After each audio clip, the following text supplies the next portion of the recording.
అధ్యక్ష, ఇప్పుడు ఈ ఫీజు రియంబర్స్మెంట్ సంపూర్ణ ఫీజు రియంబర్స్మెంట్ గత ప్రభుత్వం ఇచ్చింది కదా, అలాగే ఇస్తారా లేదా 14-19లో లాగా ఏమైనా సీలింగ్ పెడతారా? మంత్రి గారు తెలియజేయాల్సిందిగా అడుగుతున్నాను అధ్యక్ష. అలాగే తల్లిల అకౌంట్లు ఎందుకు వేశారంటే జగన్మోహన్ రెడ్డి మంత్రి గారు.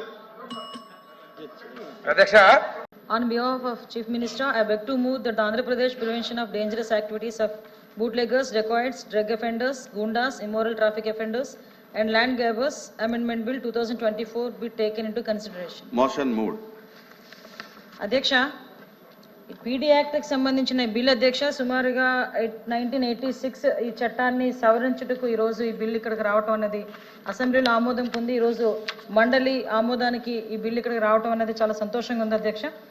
ఎందుకంటే ఈ బిల్లు ఇప్పుడు చాలా ప్రధానమైన భూమికను ప్రదర్శించే పరిస్థితి ఈ రోజు కనిపిస్తూ ఉంది అధ్యక్ష. ఎందుకంటే ఈరోజు కొత్త పుంతలు తొక్కే పరిస్థితిలో క్రైమ్ అనేది కొత్త పుంతలు తొక్కే పరిస్థితిలో, ఆర్గనైజ్డ్ క్రైమ్ చేసే పరిస్థితిలో, క్రిమినల్ ఏ వైపు నుంచి వస్తాడో తెలియక ప్రజలందరూ కూడా ఇబ్బందులు పడే పరిస్థితుల్లో సైబర్ క్రైమ్ విపరీతంగా పెరిగిపోయి, సోషల్ మీడియా క్రైమ్ విపరీతంగా అబ్యూజింగ్స్ విపరీతంగా పెరిగిపోయి, వీటన్నిటి నేపథ్యంలో అప్పుడున్న చట్టాన్ని కంపల్సరీగా సవరణ చేయాలి అని డిఫరెంట్ స్టేట్స్కి సంబంధించిన డిపార్ట్మెంట్కి సంబంధించినవన్నీ కూడా అధ్యయనం చేసి ఈరోజు ఈ బిల్లు సవరణకి ఈరోజు మన ముందుకు రావడం జరిగింది అధ్యక్ష. ఇందులోని అధ్యక్ష ఈరోజు మనం చూసుకుంటే అధ్యక్ష భూ దురాక్రమణ బిల్లుకి సంబంధించి ఇప్పుడే గౌరవ మంత్రి గారు కూడా మాట్లాడడం జరిగింది అధ్యక్ష. దాని గురించి పీడీ యాక్ట్ గురించి కానీ, అదేవిధంగా అధ్యక్ష సుమారుగా చూసుకుంటే అధ్యక్ష నకిలీ విత్తనాల గురించి కానీ, క్రిమిసంహారక మందులు అమ్మే విషయంలోని కానీ అపరాధి కానీ, ఎరువుల అపరాధి కానీ, కల్తీ ఆహార అపరాధి కానీ, నకిలీ దస్తావేజుల అపరాధి కానీ, నిర్ణీత వస్తువుల అపరాధి, అటవీ అపరాధి, జోదముల అపరాధి, పేరులు అపరాధి, ఆయుధముల అపరాధి, లైంగిక అపరాధి, సైబర్ నేరముల అపరాధి, వైట్ కాలర్ అపరాధి, బియ్యపు దొంగలు, అదేవిధంగా ఇసుక అక్రమ తవ్వకం మరి రవాణా. ఇంతకుముందు 6 క్రైమ్స్ ఇందులో ఉంటాయి. ఇప్పుడు మనం తిరిగి సుమారుగా 15 క్రైమ్స్ని ఇందులో కూడా యాడ్ చేసి ఈరోజు ఈ యాక్ట్ని బలపరచాల్సిన పరిస్థితి, సవరించాల్సిన పరిస్థితి వచ్చింది అధ్యక్ష. ఎందుకంటే ఈ టైంలో ఈ బిల్లు పెట్టాల్సిన అవసరం రావడానికి గల ప్రధానమైన కారణం ఏంటి అధ్యక్ష, లాస్ట్ మనం గవర్నమెంట్ చూసుకుంటే ఈ రోజు ఇక్కడ నుంచి మన రాజకీయాలు మాట్లాడడమో లేకపోతే వాటెవర్ మేము ఏం చేయాలనుకున్న అధ్యక్ష కొన్ని వాస్తవాలు మనం తెలుసుకోవాల్సిన అవసరం కూడా ఉంది అధ్యక్ష. ఎందుకంటే సుమారుగా ఇప్పుడు అధ్యక్ష ఇందాక మనం చూస్తే ఇంతకు ముందు కూడా గత గవర్నమెంట్లో సీఎంగా ఉన్న ఇప్పుడున్న పులివెందుల ఎమ్మెల్యే గారు ఎవరైతే ఉన్న జగన్మోహన్ రెడ్డి గారు ఆ టైంలో సీఎం హోదాలో కూర్చొని ఒక క్రిమినల్స్ని ఎంపవర్ చేసే పరిస్థితి అయితే మనం చూసాం అధ్యక్ష.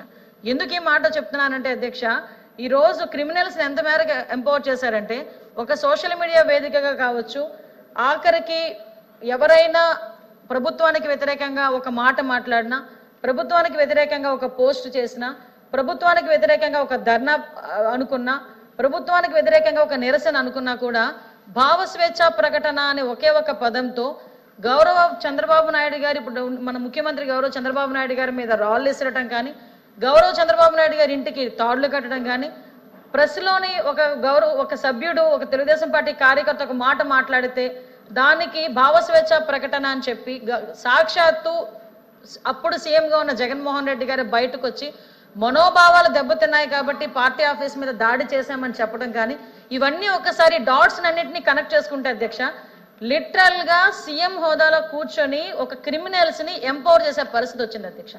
ఎందుకు ఈ మాట చెప్తున్నానంటే దాని గణాంకాలు కూడా చెప్తున్నాయి అధ్యక్ష. లాస్ట్ టైం మన సభ్యులు అడిగిన ప్రశ్నకి కూడా నేను సమాధానం చెప్పేటప్పుడు 2014 నుంచి 19 వరకు, 19 నుంచి 24 వరకు కూడా చూసుకున్నా ఎన్ని పరిస్థితుల్లోని కూడా దగ్గర 20% క్రైమ్ పెరిగిన పరిస్థితి అధ్యక్ష. ఎంత మేరకు పెరిగిందంటే దాడులు చేయటం కానీ, అబ్యూజెస్ కానీ, రేపులు కానీ, హత్యలు కానీ, నడి రోడ్డు మీద మాస్క్ అడిగిన పాపానికి డాక్టర్ సుధాకర్ అనే వ్యక్తిని కొట్టి ఆ రోజు అతని చావుకు కారణమైనప్పుడే అప్పుడున్న ముఖ్యమంత్రి మాట్లాడుంటే ఇన్ని క్రిమినల్ జరిగేవి కాదు అధ్యక్ష.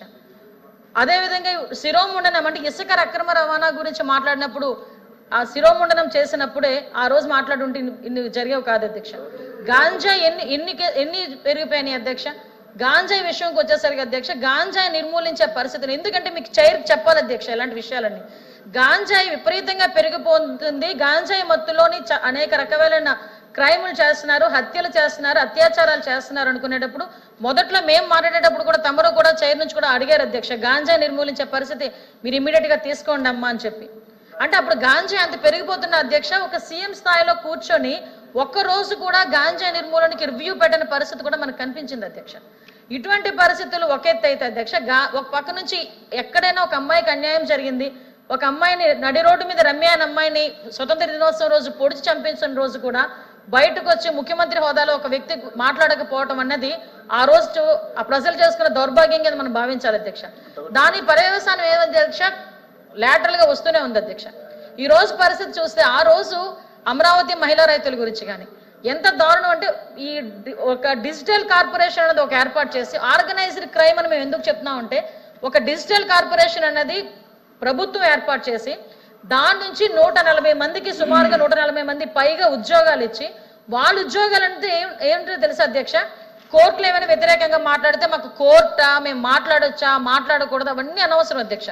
వాళ్ళకి పోస్ట్ కింద అమౌంట్ అనేది డిజిటల్ కార్పొరేషన్ నుంచి వచ్చింది, ఆ తీసుకున్న డబ్బులకి న్యాయం చేయాలి కాబట్టి కోర్టులని నిందించారు. కోర్టులోని జడ్జీలు వాళ్ళ ఫ్యామిలీస్ని బయటకు తీసుకొచ్చి చాలా దారుణంగా మాట్లాడిన పరిస్థితి. ఆ రోజు మేము బయటకు వచ్చి ఎవరైనా గట్టిగా మాట్లాడితే మా మీద నోటుకు వచ్చినట్టు మాట్లాడే పరిస్థితి. ఆఖరికి బయటకు వచ్చే అధ్యక్ష, వాళ్ళ పార్టీ తాలూకా కార్యకర్తలు మా ఇళ్లలోకి వచ్చి మా ఆడపిల్లలు అత్యాచారాలు చేస్తారని చెప్పిన సందర్భాలు కూడా ఈ సందర్భంగా గుర్తు చేస్తున్నాను అధ్యక్ష.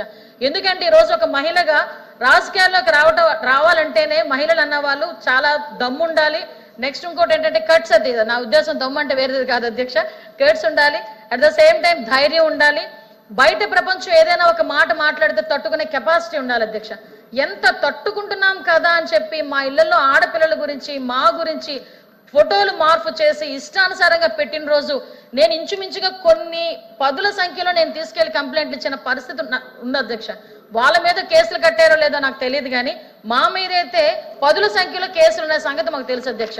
ఇక్కడున్న ప్రతి సభ్యుల మీద కూడా కేసులు ఉన్నాయి, ఇక్కడున్న ప్రతి సభ్యుల మీద కూడా అబ్యూజింగ్ చేసే పరిస్థితులు కనిపించినాయి. ఇటువంటి సిచ్యువేషన్ నేపథ్యంలో ఈ రోజు అధికారంలోకి వచ్చిన తర్వాత గౌరవ చంద్రబాబు నాయుడు గారు అధికారంలోకి వచ్చారు. ఒక విధ్వంస పరిపాలన నుంచి విముక్తి కలగాలి అనే ఒకే ఒక ఉద్దేశంతో గౌరవ చంద్రబాబు నాయుడు గారిని, అదేవిధంగా కూటమి ప్రభుత్వాన్ని ఈరోజు రాష్ట్ర ప్రజలు ఎన్నుకొని దగ్గర 164 సీట్లు ఇచ్చారంటేనే ఆ గవర్నమెంట్ తో ప్రజలు ఎంత విసిగిపోయారో మనందరం కూడా అర్థం చేసుకోవచ్చు అధ్యక్ష. వచ్చిన తర్వాత నుంచి చాలా మంది ఏంటంటే, నేను ఎందుకు ఈ మాట పర్టికులర్ గా నేను అక్కడ కూడా చెప్పాను అధ్యక్ష, ఎందుకంటే ఆర్గనైజ్డ్ క్రైమ్ అని కానీ క్రైమ్ పెరిగిందని చెప్పడానికి నిన్న కూడా అసెంబ్లీలో ఒక పదం ఉపయోగించాను అధ్యక్ష. మన క్రిమినల్ సైకాలజీ ప్రకారం మనకి బ్రోకెన్ విండో సిండ్రోమ్ అని చెప్పేసి ఉంటుంది అధ్యక్ష. ఎక్కడైనా ఒక అద్దం పగిలిందనుకోండి, అది ఇమీడియట్ గా మనం రిపేర్ చేయకపోతే అద్దం పగిలింది కదా అని ఇంకొంచెం పగలగొట్టడానికి ఇంకొకరు ట్రై చేస్తారు. ఎవరు ఏమి చేయట్లేదు కదా అని ఓవరాల్ గా అది పగలగొట్టేసే పరిస్థితి వరకు లాస్ట్ వరకు కూడా ముందుకెళ్ళిపోతారు అధ్యక్ష.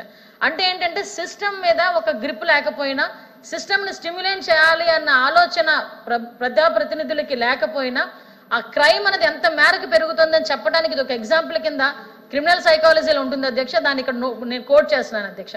అటువంటి పరిస్థితుల నుంచి ఈ రోజు పరిస్థితులు ఎంతవరకు పీక్స్కి వెళ్ళిపోయినాయంటే అధ్యక్ష, అతని మీద వ్యతిరేకంగా వాళ్ళ తల్లి కానీ చెల్లి కానీ మాట్లాడినా కూడా అలాంటి వాళ్ళ మీద, వాళ్ళ తల్లి మీద కానీ చెల్లి మీద కానీ పోస్టులు పెట్టేటప్పుడు కూడా నోరు మెదపకుండా ఉండే పరిస్థితి వచ్చేసింది అధ్యక్ష. ఈ రోజు పరిస్థితి ఏమైంది అధ్యక్ష, ఆ పరిస్థితి నుంచి ఈ రోజు మేమందరం కూడా బయటకు రావాలి. ఎందుకంటే ఆ రోజు 5 సంవత్సరాలు మేము న్యాయం గురించి పోరాటం చేసినప్పుడు మా ఇళ్ళకి వచ్చి హౌస్ అరెస్టులు చేశారు. ఆయన బయటకు వచ్చేటప్పుడు ప్రజలు ఎవరు అడగకుండా ఉండాలని పరదాలు కట్టారు. ఆయనకి సెక్యూరిటీ ప్రాబ్లం వస్తే ఆయన పచ్చని చెట్లను కట్ చేశారు. ఆఖరికి అతను మీటింగుల్లో కూర్చుంటే పెన్ను పెట్టుకునేవ్వలేదు అధ్యక్ష, బ్లాక్ చున్నీలు వేసుకునేవ్వలేదు అధ్యక్ష, బ్లాక్ చున్నీ కూడా తీసేసి అక్కడ పెట్టి వెళ్ళమనే పరిస్థితులు ఆడవాళ్ళు ఎదుర్కొన్నారు అధ్యక్ష. నేను ఇక్కడ కోట్ చేయాలి, ఎందుకంటే ఇలాంటి సిచ్యువేషన్స్ లో క్రైమ్ ఎంతలా పెరిగింది. ఒక క్రిమినల్ మెంటాలిటీ ఉన్న వ్యక్తి సీఎం కుర్చీలో కూర్చుంటే ఏ రకంగా రాష్ట్రం బస్టు పెట్టిపోయిందని చెప్పడానికి ఒక ఎగ్జాంపుల్ కింద చెప్పాను అధ్యక్ష. దీన్ని క్యారీ ఫార్వర్డ్ చేసుకొని ఈ రోజు మనం వచ్చిన తర్వాత డే ఫస్ట్ నుంచి కూడా అధ్యక్ష, ఇందాక గౌరవ మంత్రి గారు, మన బీసీ వెల్ఫేర్ మినిస్టర్ గారు గంజాయి మహిళలు ఏదో సంథింగ్ ఒక టాపిక్ వచ్చినప్పుడు అధ్యక్ష చాలా మంది అబ్జెక్షన్ చేశారు. కానీ ఈ రోజు నేను చెప్తున్నాను అధ్యక్ష, యువగలం పాదయాత్రలో గౌరవ మంత్రి గారు మా లోకేష్ గారు యువగలం పాదయాత్ర చేస్తా ఉంటే చంద్రగిరి కాన్స్టిట్యున్సీ దగ్గరకు వచ్చి ఒక ఇద్దరు తల్లి కూతుర్లు ఇద్దరు కూడా స్కార్ఫులు కట్టుకొని వచ్చారు అధ్యక్ష.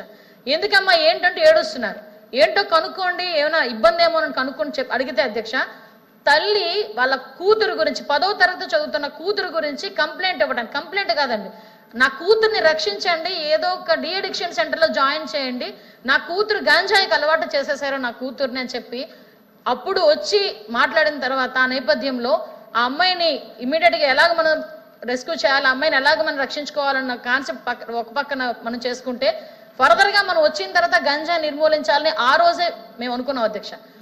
అప్పటి నుంచి కూడా ఒక రకంగా అంటే ఎంత మేరకు స్కూల్ బ్యాగ్స్ వరకు కూడా గంజాయి వెళ్ళిపోయిందని చెప్పడానికి మీకు ఎగ్జాంపుల్ చెప్పాను అధ్యక్ష. ఈ రోజు వచ్చిన తర్వాత చాలా మంది అన్నారు చంద్రబాబు నాయుడు గారు వచ్చారు, ఆ రోజు జగన్మోహన్ వచ్చిన వెంటనే ప్రజాకు వేదిక కూల్చేశాడు, అవి చేసేసాడు ఇవి చేసేసాడు, సో చంద్రబాబు నాయుడు గారు వచ్చిన తర్వాత కూడా అదే కక్ష సాధింపు చర్యలు మొదలవుతాయేమోనని చాలా రకాలుగా వాళ్ళు మాట్లాడారు, ఇంటలెక్చువల్స్ మాట్లాడుకున్నారు, ఏం జరుగుతుందని వెయిట్ చేశారు అధ్యక్ష. కానీ ఒక విజన్ ఉన్న నాయకుడిగా ఈ రోజు వ్యవస్థలని నిర్వీర్యం అయిపోయి అప్పుల ఊబిలో కూరుకుపోయిన ఈ ఆంధ్రప్రదేశ్ని బయటకు తీసుకురావాలంటే పగలు ప్రతీకారాలు అదన్నది ఒక చాప్టర్ పక్కన పెట్టి అభివృద్ధి సంక్షేమం కింద ముందుకెళ్ళాలి అని చెప్పి డే ఫస్ట్ నుంచి కూడా దాని మీదే ఆయన రివ్యూస్ చేసుకున్నారు, దాని మీదే ఆయన చర్యలు తీసుకుంటున్నారు అధ్యక్ష గౌరవ ముఖ్యమంత్రి గారు. ఆఖరికి ఎక్కడైనా ఒక ఆడపిల్ల అన్యాయం జరిగి చనిపోయిందంటే నేనైనా వెంటనే ఎస్పీ గారిని అడుగుతానో లేదో నాకు తెలియదు అధ్యక్ష. ముఖ్యమంత్రి స్థాయిలో వ్యక్తి మాట్లాడాలనుకుంటే ఒక డీజీపీ లెవెల్లోనే ఎవరో ఒకరితో మాట్లాడొచ్చు, కానీ ఒక ముఖ్యమంత్రి స్థాయి వ్యక్తి ఇమీడియట్ గా ఏ జిల్లా అయితే ఆ ఎస్పీకి ఫోన్ చేసి మాట్లాడే పరిస్థితి కూడా వచ్చి ఈ రోజు ఆ క్రైమ్ ని కంట్రోల్ చేసే పరిస్థితి ఉంది అధ్యక్ష. ఈ రోజు ఈ బిల్ కూడా అధ్యక్ష మీరు అడగొచ్చు, ఈ బిల్ ఇప్పుడు బిల్లు గురించి మాట్లాడండి అన్న కాన్సెప్ట్ లో రాయినా మీకు క్లియర్ గా చెప్తున్నాను అధ్యక్ష. ఇంత పరిస్థితులు ఉన్నాయి అధ్యక్ష. ఇటువంటి సిచ్యువేషన్స్ లో ఈరోజు సోషల్ మీడియా మీద పెడుతున్న పోస్టుల గురించి కూడా ఇందాక గౌరవ సభ్యులు డిస్కషన్కి అడిగారు అధ్యక్ష. నిజంగా డిస్కషన్కి ఇచ్చుకుంటే మేము సమాధానం చెప్పడానికి మేము రెడీగా ఉన్నాం, మేము ధైర్యంగా ఉన్నాం అధ్యక్ష. అసలు ఏ మొహం పెట్టుకున్న సోషల్ మీడియా గురించి డిస్కషన్కి అడిగారో నాకైతే అర్థం కాలేదు అధ్యక్ష. నిజంగా వాళ్ళు చూసే వాళ్ళకి ధైర్యం ఉంటే మేము చూపించడానికి సిగ్గుపడకుండా మేము చూపించాలి, ఎందుకంటే ఈరోజు ప్రజలకు తెలియాలి అధ్యక్ష. ఈరోజు మాట్లాడితే సోషల్ మీడియాలో మాకు మమ్మల్ని అక్రమంగా కేసులు పెడుతున్నారు అన్నారు. సోషల్ మీడియాలో అక్రమంగా కేసులు అంటే ఏంటో తెలుసండి అధ్యక్ష. ఒక ఎల్జీ పాలిమర్స్ గురించి మాట్లాడారని 60 సంవత్సరాల రంగనాయకం అన్న వ్యక్తిని అర్ధరాత్రి తీసుకెళ్లి సిఐడి పోలీసులు అర్ధరాత్రి తీసుకెళ్లిన పరిస్థితి అధ్యక్ష. అంకబాబు అనే వ్యక్తి డిపార్ట్మెంట్ కి సంబంధించి వ్యతిరేకంగా మాట్లాడినందుకు తీసుకెళ్లిన పరిస్థితి అధ్యక్ష. అది అక్రమ కేసులు అంటే అధ్యక్ష. ఆఖరికి అమరావతి మహిళా రైతులు బయటకు వచ్చి మాట్లాడుతుంటే వాళ్ళ డ్రెస్సింగ్ గురించి కూడా సోషల్ మీడియాలో దరిద్రంగా మాట్లాడినా కూడా దాని మీద కేసులు పెడితే తిరిగి వాళ్ళ మీద కేసులు పెట్టే పరిస్థితి అధ్యక్ష. ఆఖరికి అక్రమ కేసు అంటే ఎస్సీ ఎస్టీ అట్రాసిటీ కేసు నా మీద పెట్టారు అధ్యక్ష. నాకు వర్తిస్తుంది అధ్యక్ష? తమరే చెప్పండి. నేను దాని గురించి కోర్టు కూడా అటెండ్ అవుతున్నాను తెలుసా మీకు కడపలోని. అవి అక్రమ కేసులు అధ్యక్ష. అంతేగాని ఈ రోజు మేము పెడుతున్న జెన్యూన్ కేసెస్ ఒక మహిళ తాలూకా సెల్ఫ్ రెస్పెక్ట్ ని కాపాడేటట్టుగా ఈరోజు రాష్ట్రంలోని అందరూ మహిళలు కూడా తలెత్తుకుని తిరిగేటట్టుగా, మహిళలే కాదు అధ్యక్ష వాళ్ళకి రాజ్యాంగం ఇచ్చిన హక్కులు నిలబెట్టేటట్టుగా ఈ రోజు మేము బిహేవ్ చేస్తున్నాం అధ్యక్ష. కాకపోతే అధ్యక్ష ఈ రోజు బయటకు వచ్చి ఏం మాట్లాడుతున్నారు అధ్యక్ష? ఏంటి అధ్యక్ష పోస్టులు? ఒక డిప్యూటీ సీఎం పొజిషన్, ఇంతకు ముందంటే మేము అపోజిషన్ లో ఉన్నాం, మా గురించి మాట్లాడారంటే చెల్లగా వెళ్తుందిలే, ఇంకా వాళ్ళ అధికారులు ఉన్నారు కదా చేసుకుంటున్నారులే అన్న ఫీలింగ్ లో మేము కూడా ఏవో కంప్లైంట్లు ఇచ్చాము, దయతలు ఇస్తే తీసుకున్నారు, ఏదో కేసు పెట్టారో మాకు కూడా తెలీదు. కానీ అధ్యక్ష ఈ రోజు మేము అధికారంలోకి వచ్చాము, గౌరవ్ చంద్రబాబు నాయుడు గారు ఒక ముఖ్యమంత్రి స్థాయిలో ఉన్నారు, గౌరవ్ లోకేష్ గారు ఒక మంత్రి పొజిషన్ లో ఉన్నారు, నేను ఇక్కడ హోమ్ మినిస్టర్ పొజిషన్ లో ఉన్నాను, ఇక్కడ చాలా మంది ఒక్కొక్కరు ఒక్కొక్క ప్రజాప్రతినిధులు, డిప్యూటీ సీఎం గా పవన్ కళ్యాణ్ గారు ఉన్నారు. డిప్యూటీ సీఎం గా పవన్ కళ్యాణ్ గారు ఆడపిల్లలు వాళ్ళ ఇంట్లో ఆడపిల్లలు మేము ఇలా చేస్తాం అలా చేస్తాం ఒకటి పోస్టింగ్ పెడతాడు, వదిలేయాలి అధ్యక్ష? ఈరోజు నా మీద అధ్యక్ష నోటుకు వచ్చినట్టు మార్పు చేసి పెడతారు అధ్యక్ష, వదిలేయాలి అధ్యక్ష? చంద్రబాబు నాయుడు గారు ఫ్యామిలీ మీద మాట్లాడతారు అధ్యక్ష, వదిలేయాలి అధ్యక్ష? ఈ రోజు మా పరిస్థితి ఎలాగుంటే కామన్ పబ్లిక్ పరిస్థితి ఏంటి అధ్యక్ష? ఈరోజు కాలేజీలో చదువుకుంటున్న ఆడపిల్లల గురించి కూడా అధ్యక్ష ఒక ఫోటో తీయడం, ఏదో యాప్ డౌన్లోడ్ చేసుకోవడం, ఆ మార్పు చేయడం, ఆ పిల్లకి ఆ కుటుంబ సభ్యులకి ఆ ఫోటో పంపించిన తర్వాత అమ్మాయిని బ్లాక్మెయిల్ చేయడం, ఆ అమ్మాయి సెన్సిటివ్ మైండ్తో అయితే అతను బ్లాక్మెయిలింగ్కి తను కమిట్ అయ్యే పరిస్థితి, బయటికి చెప్పుకోలేక తల్లిదండ్రులకు చెప్పుకోలేక సూసైడ్లు చేసుకునే పరిస్థితి వచ్చినాయి అధ్యక్ష. మొన్న రీసెంట్ గా మనం ఒక వైజాగ్ లో చూసాం అధ్యక్ష, ఒక లా కాలేజ్ యూనివర్సిటీ ఒక లా యూనివర్సిటీ స్టూడెంట్ అధ్యక్ష, ఆ అమ్మాయి 3rd ఇయర్ లా యూనివర్సిటీ స్టూడెంట్, ఆ అమ్మాయిని ఇలాగే బెదిరించి నగ్నంగా ఫోటోలు తీసి ఆ అమ్మాయిని బెదిరించి సామూహిక అత్యాచారం చేస్తే సూసైడ్ అటెంప్ట్ చేయబోతే ఆ తండ్రి రక్షించుకొని ఆ బిడ్డని రక్షించుకొని ఆ తర్వాత ఆ కేసు పెట్టే పరిస్థితి వచ్చింది అధ్యక్ష. ఈ రోజు నిజంగా లాయర్లందరినీ అప్రిషియేట్ చేయాలి. ఈ రోజు ఎవరు కూడా అవతల వాడి తరపు నుంచి ముందుకెళ్ళడానికి వాదించడానికి ముందుకెళ్లకుండా అందరూ కూడా కంకణం కట్టుకున్నారు లాయర్లందరూ కూడా. నేనేమంటాను అధ్యక్ష, ఈ రోజు ఇటువంటి సిచ్యువేషన్లో ఇంకో విషయం చెప్తున్నాను అధ్యక్ష, ఇక్కడ మనం చెప్పొచ్చో చెప్పకూడదో నాకు తెలియదు, కానీ నేనేమంటానంటే మాలాంటి వాళ్ళందరి మీద ప్రజలందరి మీద పెడుతున్నారు ఓకే, తన సొంత చెల్లి మీద అంటే వైఎస్ఆర్సీపీ నాయకుడు అదన్నీ పక్కన రాజశేఖర రెడ్డి గారి కూతురు ఆవిడ సొంత చెల్లి ఆవిడ మీద పోస్టులు పెట్టాడు అధ్యక్ష. వాళ్ళ తల్లిని తిడుతున్నారు అధ్యక్ష. ఎంత నీచాతి నీచంగా నిన్న మా గౌరవ ముఖ్యమంత్రి గారు కూడా సభలో చదివి వినిపించారు అధ్యక్ష. కొన్ని మేము చెప్పలేకపోతున్నాం. అటువంటి వాళ్ళే సోషల్ మీడియాలో పెట్టుకొని వాళ్ళ మీద కూడా మేము చర్యలు తీసుకుంటే తిరిగి ఆయన ప్రెస్ మీట్ పెట్టి అతగాడిని ఈరోజు సపోర్ట్ చేసుకుని వచ్చే పరిస్థితి ఏంటి అధ్యక్ష? అంటే ఇటువంటి సంకేతాలు వెళ్తున్నాయి. అలాంటి వాటి గురించి ఈ రోజు ఈ పీడీ యాక్ట్ అనేది మేము పెడుతున్నాం అధ్యక్ష. అధ్యక్ష ఒకసారి అధ్యక్ష, ఇది చాలా సెన్సిటివ్ సబ్జెక్ట్ అధ్యక్ష, తమరికి కూడా తెలుసు, చాలా సెన్సిటివ్ సబ్జెక్ట్. దయచేసి విషయంలో ఇలాంటి ఇష్యూస్ అన్ని ఉన్నాయి కాబట్టి వీటన్నిటిని కూడా ప్రివెంట్ చేయాలి అని ఒకే ఒక ఉద్దేశంతో, కంట్రోల్ చేయాలి ఒకే ఒక ఉద్దేశంతో ఈరోజు ఈ పీడీ యాక్ట్ ని కూడా మేము ప్రవేశపెట్టడం జరిగింది అధ్యక్ష. అన్ని నేపథ్యంలోని దయచేసి